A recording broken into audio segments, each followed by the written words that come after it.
त्रिकुटास्ति त्रिफलादि, दूध में हल्दी, शिलाजीत और अश्वगंधा, शुंठी, मुलठी के अलावा ये तो कुछ उपाय हैं। फेफड़े कमज़ोर होना, फेफड़े कमज़ोर होने से और वैसे भी रेस्पिरेटरी सिस्टम पर बहुत ज़्यादा खतरा बन जाता है। ये खाली नसें ही नहीं सिकुड़ती, फेफड़े भी सिकुड़ते हैं सर्दी में, हार्ट भी सिकुड़ता है, ब्रेन भी सिकुड़ता है, सारा शरीर ही ऐसे आदमी ना बाहर से भी ऐसा दिखता है। तो एक एक सेल में सिकुड़न होती है, cell to cellular to upper cell, पूरा हमारा सोल, पूरा कुछ सोल तो एक अभौतिक तत्व है, बाकी पूरा अस्तित्व हमारा सिकुड़ने लगता है। तो जिनके फेफड़ों की दिक्कत है, जिनके फेफड़े कमज़ोर हैं, जिनको जेनेटिकली अस्थमा है, जिनके रेस्पिरेटरी सिस्टम पहले से ही कंप्रोमाइज्ड है, उनको जो उपाय बताया वो करना। फिर इसमें अंदर से हड्डियां भी, मैंने कहा ना, हड्डी तो हाड़ तोड़ देने वाली ठंड, खून जमा देने वाली ठंड, तो हड्डियों में दिक्कत ना आए इसलिए पेड़ानिल गोल्ड ऑर्थोग्रिड और हल्दी, मेथी, सौंठ, अश्वगंधा, सुरंजान, इनका पाउडर करके खा लें या वातारी चूर्ण ले लें या योगराज, महायोगराज, गुलादे ले लें।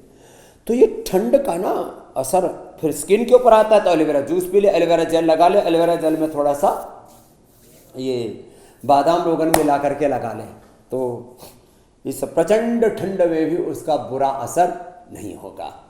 फिर इसका फिर और बुरा असर होता है इसका ठंड का आँखों पर भी, तो आँखों में आईग्रिट ड्रॉप डालें, आईग्रिट वटील जो है खा लें।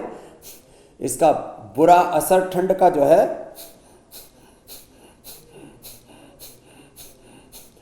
वात, कफ और फिर जैसे मैंने कहा किडनी पर भी बुरा असर आता है। जब ये ब्रेन स्ट्रोक, हार्ट अटैक होने के साथ साथ किडनी, जब बीपी बढ़ता है और किडनी पर बुरा असर आता है, तो किडनी के लिए चंद्रप्रभा, गोक्षरादि ट्रेडिशनल औषधियाँ, गोखरू का काढ़ा या रीनोग्रिट ले। सोराइसिस बहुत बढ़ जाता है, तो गोधन और खाली पेट उसके साथ कायाकल्प या नीम घनवटी और सोरोग्रिट ले लें। स्किन प्रॉब्लम बहुत बढ़ती है, कायाकल्प तेल लगा लें, कायाकल्पटी खा लें। सोराइसिस में ऐसे झड़ झड़ करके बुरी हालत हो जाती है, लोग आत्महत्या तक के बारे में सोचने लगते हैं, इतनी बुरी हालात से, बुरे दौर से गुजरते हैं, क्योंकि सर्दियों में सोराइसिस में बढ़ जाता है। तो प्रचंड ठंड में होने वाली इन और समस्याओं का समाधान क्या है? खाली पेट लहसुन लें।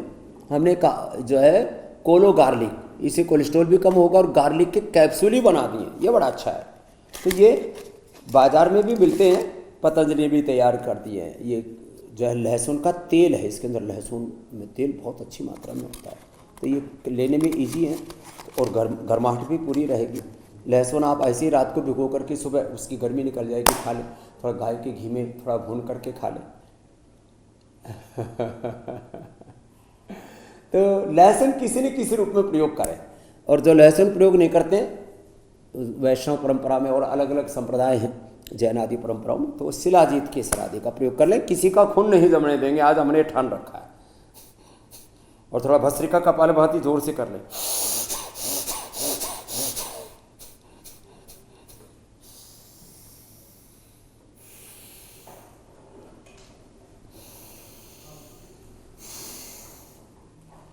भस्त्रिका, उससे 2400 किलोमीटर में हमारा रेस्पिरेटरी ट्रैक, 1 लाख किलोमीटर लंबा जुड़ा हुआ उसके साथ सर्कुलेटरी ट्रैक, और 74 अरब किलोमीटर लंबा डीएनए का पूरा ट्रैक हमारा एनर्जाइज हो जाता है। कहीं शरीर में कोई रुकावट नहीं होगी और कहीं खून नहीं जमेगा भस्त्रिका से।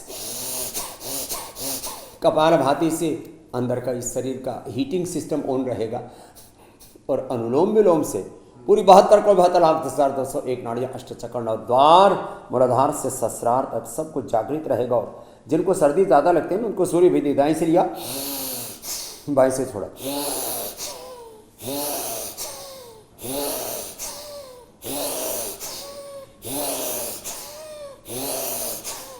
पाँच मिनट में आप देखना गर्माहट आ जाएगी अंदर से। और स्वामी रामदेव की तरह आप फिर बिना कपड़े के तो नहीं, कम कपड़े में, कम स्वेटर में, कम मोटे कंबल में, कम मोटी रजाई में, कम मोटी स्वेटर में आप अपने हीट, अंदर की हीट को आप बरकरार रख पाएंगे अपने भीतर की ऊष्मा को, एनर्जी को, गर्मी को, प्राणाग्नि को।